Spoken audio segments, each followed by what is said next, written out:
نسوانجي، اه يعني عايزه يبقى رجالجي.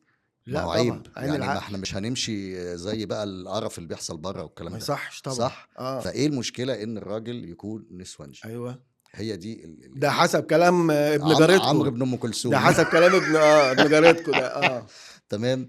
فانا شخصيا نسوانجي نسوانجي نسوانجي، اه مش معناه ان انا راجل وحش، لا لا او خالص. ان انا خاين او بتاع، اه يعني الناس اللي بتربط ما بين الخيانه.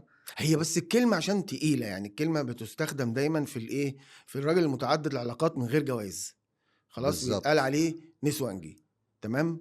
فهل دي تنطبق على اي حد عندنا هنا في البودكاست ده؟